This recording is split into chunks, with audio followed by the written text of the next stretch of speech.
Genius Premium Denture Teeth. Genius denture teeth establish a new standard for functionality. This video includes 3 different occlusion techniques to mount posterior teeth. Mounting anterior teeth.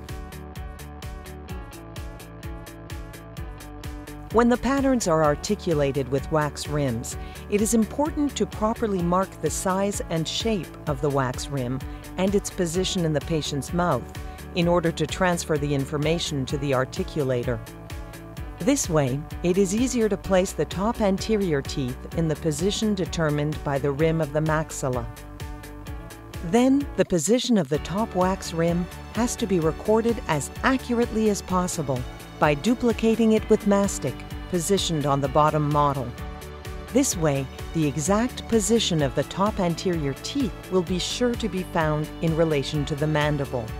The position of the incisal of the teeth of the maxilla and the center line are indicated on the mastic.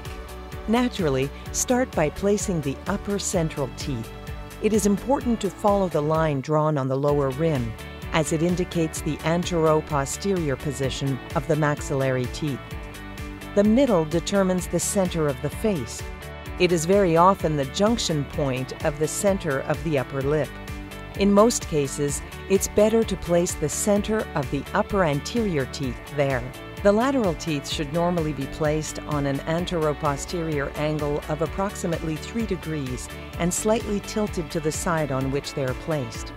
Overall, these teeth often give the denture a natural appearance. The mesial incisal can be put in front of or behind the distal of the center teeth. The shape and roundness of Genius teeth make it easy to position them in this way.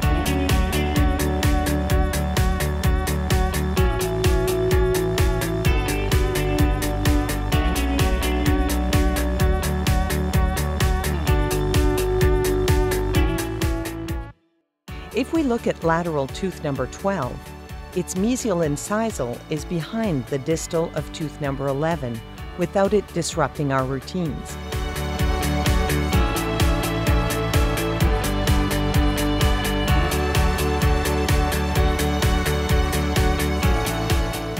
For the canines, the cuspid's neck must be outward in relation to its incisal and slightly tilted towards the distal.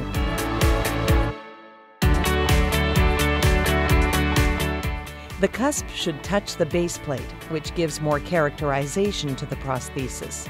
For most females, the position of the cuspid at the level of the incisal is more inward in relation to the rim.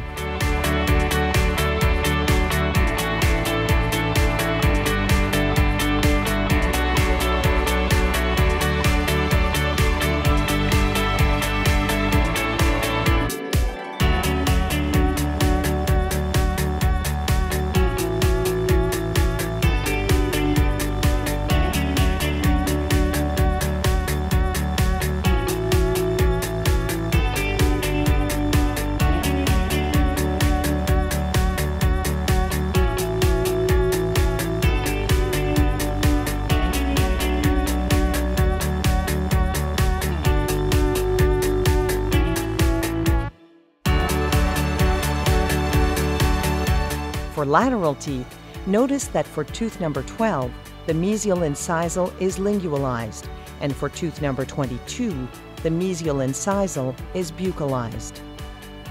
The upper anterior teeth have a very noticeable and natural definition. The tooth, its surface, its translucency, and its color gradation have a morphology that give it a completely natural look.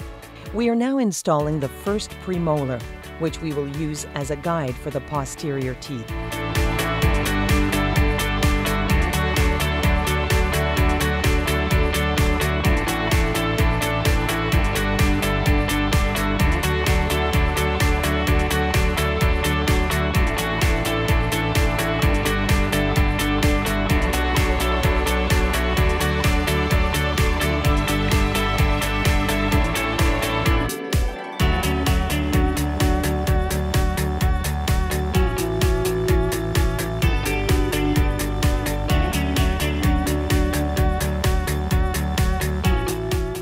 is well known that the lower prosthesis is our biggest challenge.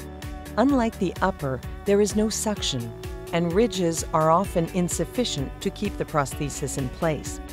This instability favors the apparition of ulcers, and thus the patient's dissatisfaction.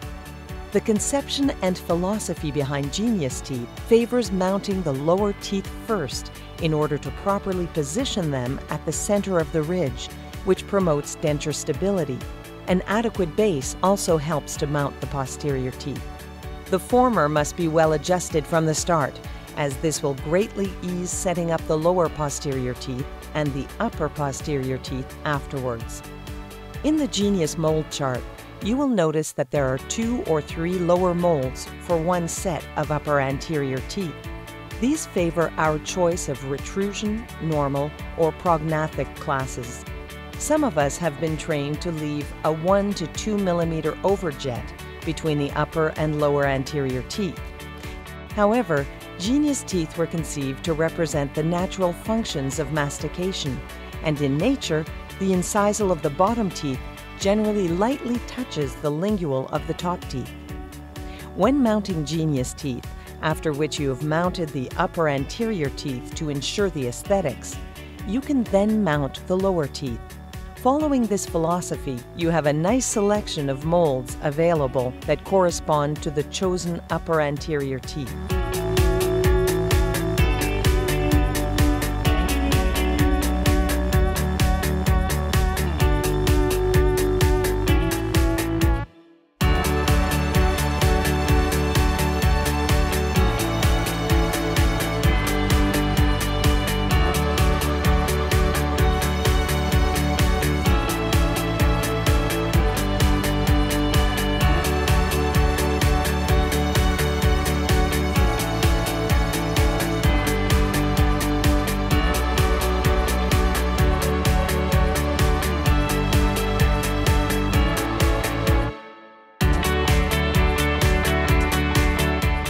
The influence of tooth number 12 on tooth number 42 is clearly visible.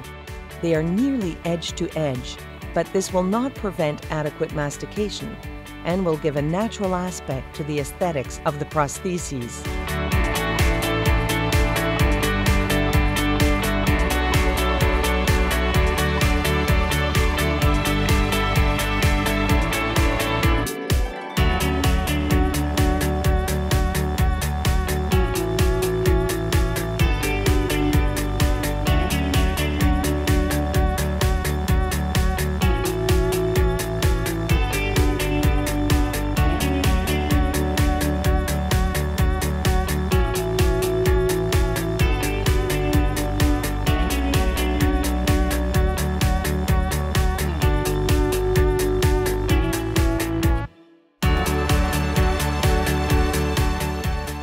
Notice the position of the first lower premolar in connection with the first upper premolar.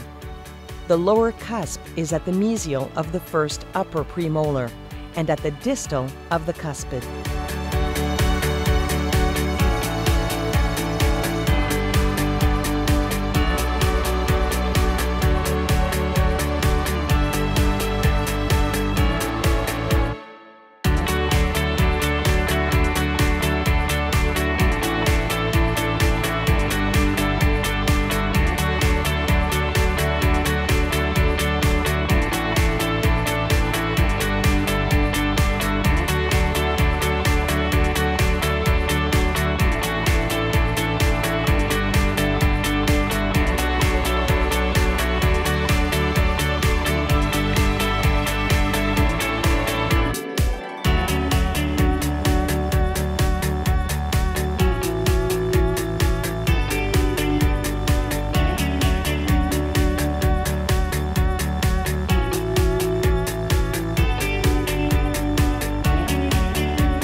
Using the Protar 7 articulator and the 3-dimensional mounting base plate, it is easy to mount the lower posterior teeth and respect the morphology of Genius teeth.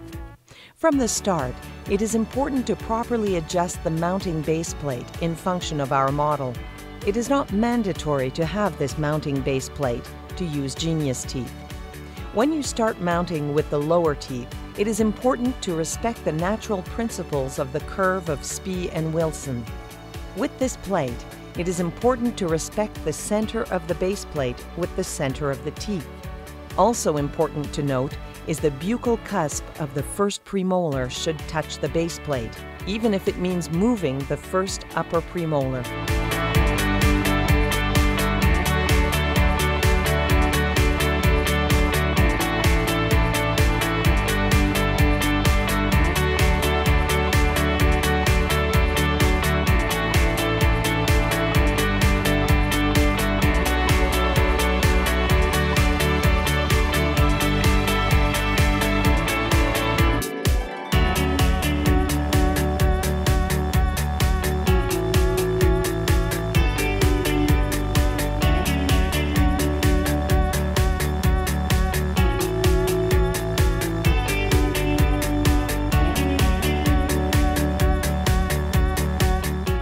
At the area of the second premolar, the lingual and buccal cusps touch the mounting base plate.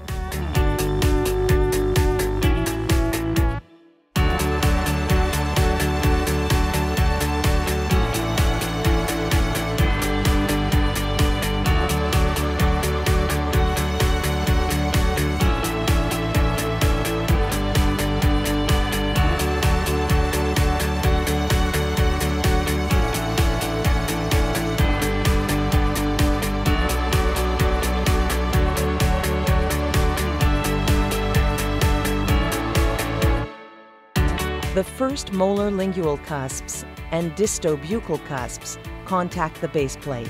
On the second molar, the buccal cusps and the mesiolingual cusp touch the base plate. The black dots represent the contacts of the cusps on the mounting base plate. There are 3 on the second molar, there are 3 on the first molar, there are 2 on the second premolar, and there is 1 contact on the first premolar. To recap, second molar, the buccal and mesiolingual cusps touch the plate. First molar, the distal buccal and lingual cusps touch the plate. Second premolar, contacts found on the buccal and lingual cusp. First premolar, contact is on the buccal cusp. Normal occlusion. This setup demonstrates a case of normal occlusion.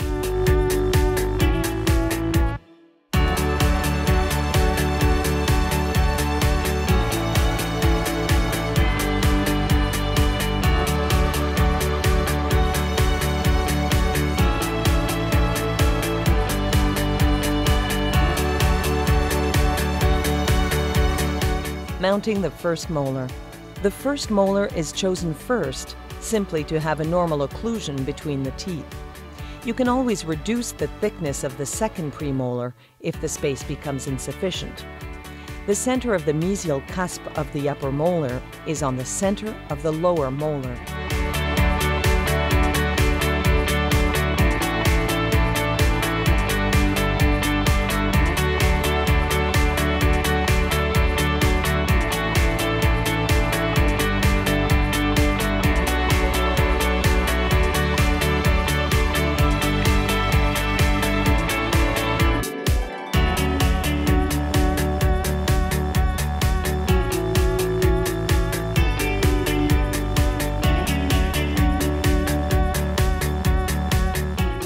If there is insufficient space for the second upper premolar, you can grind down the mesial and distal of this tooth to insert it.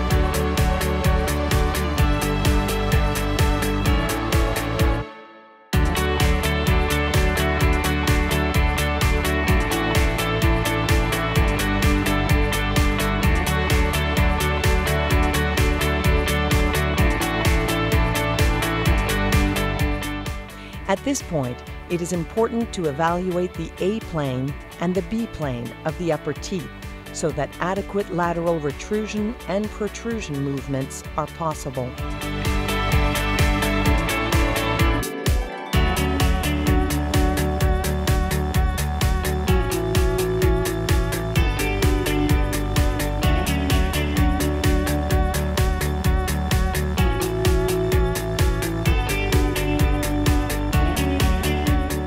Have a look at the position of the upper teeth cusps in relation to the lower teeth. If you look at the cusp of the upper cuspid, it reaches the distal 2/3 of the cusp of the lower cuspid.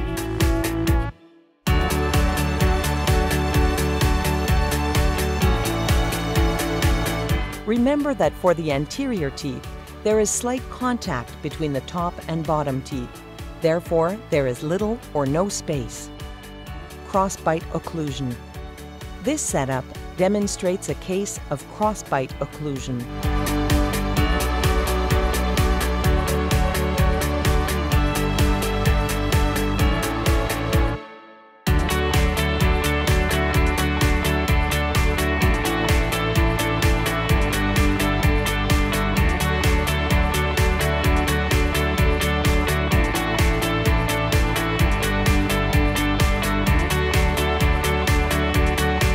The cusp of the upper second premolar is nearly edge to edge with the lower premolars.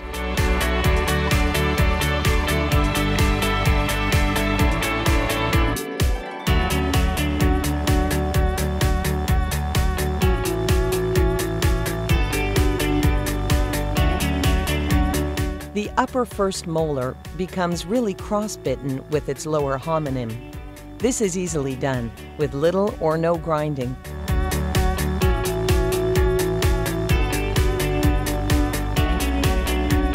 The upper second molar is positioned in the same way.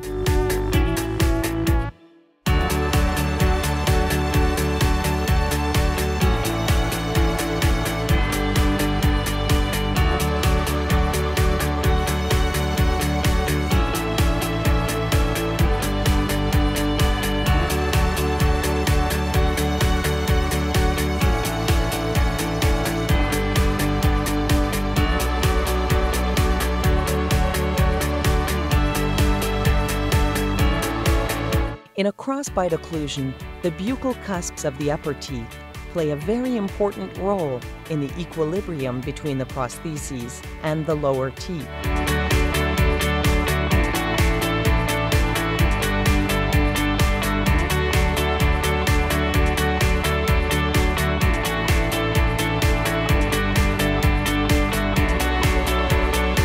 You can grind down the cusps of the upper teeth a little depending on the intercuspation of the lower teeth.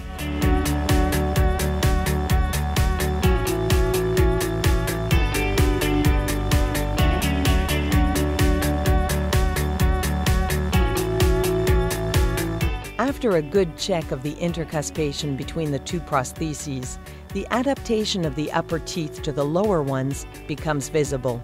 It is normally difficult to have such an efficient occlusion in cases of crossbite occlusions.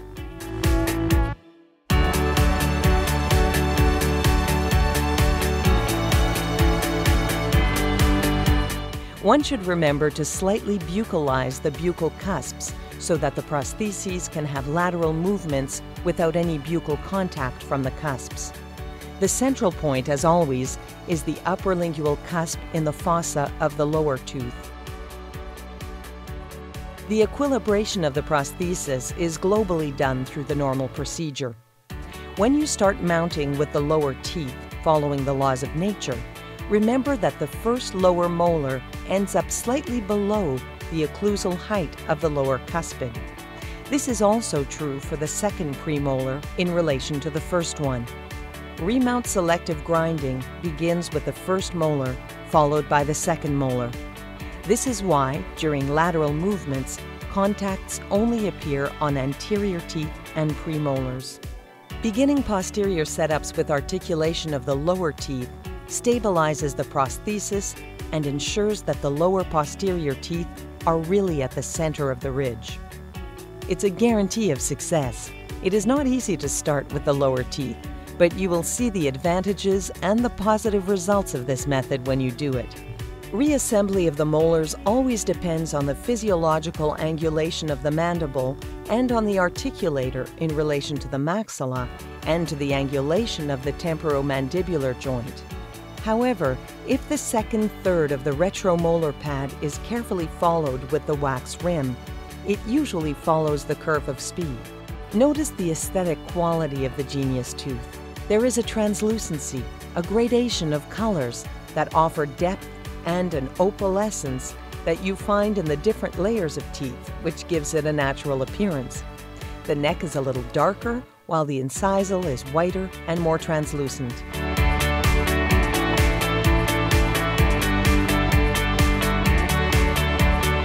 Notice the remarkable stability of the two prostheses. The perfect intercuspation of the teeth generates the stability of the two prostheses.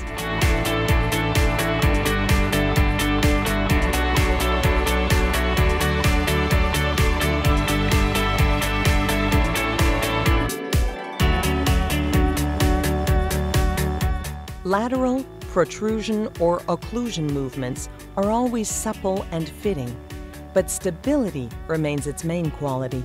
The more stable the aesthetic prosthesis is in the mouth, the more satisfied the patient.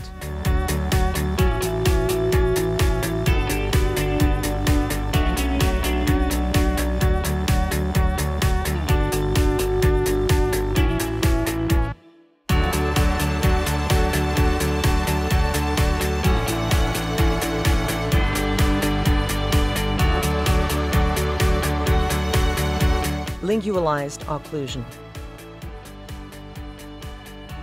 Be it normal, crossbite, or lingualized, mounting the lower teeth are set conventionally in a way that respects the curve of Spee and Wilson.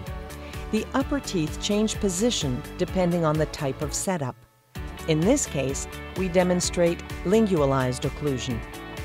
In lingualized occlusion, it is important to remember to buccalize the buccal cusps slightly to allow the dentures to move laterally without any buccal contact of the cusps. The collar of the tooth is slightly depressed. The upper buccal cusp is free in relation to the lower cusp. The point of contact is always the upper lingual cusp in the fossa of the lower tooth. The second premolar is placed. The collar is depressed slightly in order to free the upper buccal cusp from the lower cusp. This way, the lingual cusp actually sits in the fossa of the lower tooth. Always leave a space between the upper buccal cusps and the lower buccal cusps. There should not be any contact on these cusps when the teeth meet.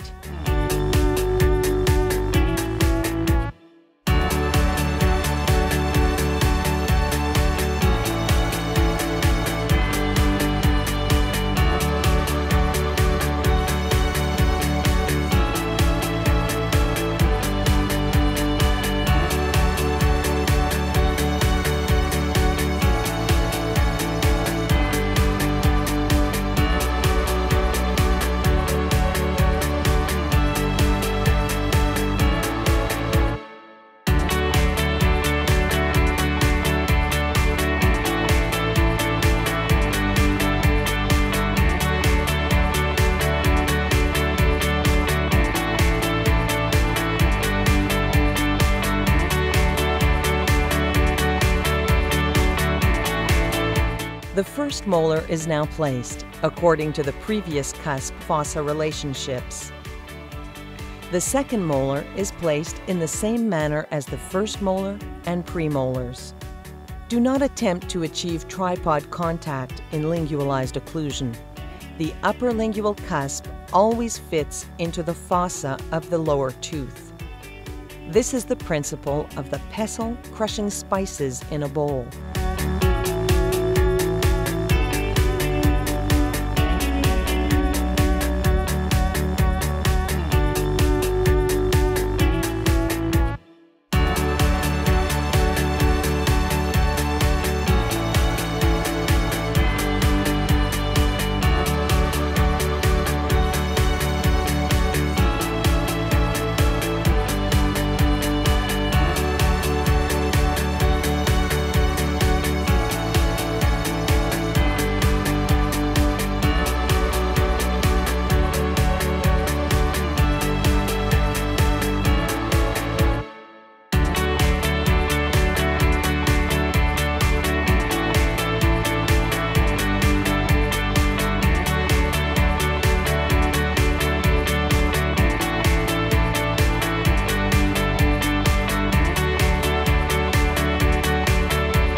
In lateral excursions, the buccal cusps do not touch the lower buccal cusps.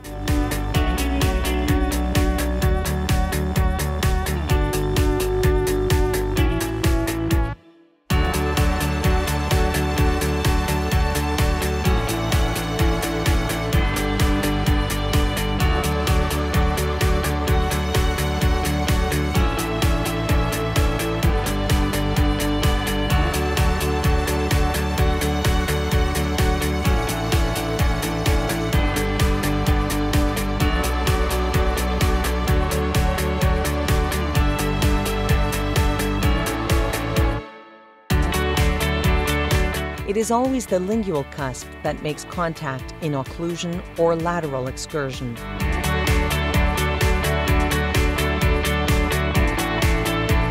Some cusp contact refinements may be required by selective grinding.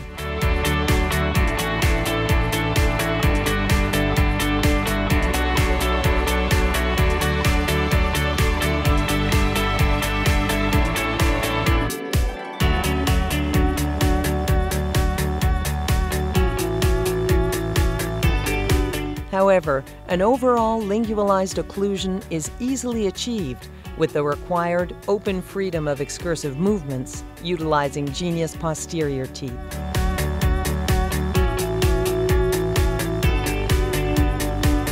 Does the color of Genius teeth remain stable when it is ground down? Take a look at this video and you will know the truth. This tooth can absolutely be ground down. It will not lose its color or become grayish because of its translucency. In this example, the tooth has been ground down 3 times more than normally required. It doesn't lose its natural color at all, even when compared with another tooth of the same color.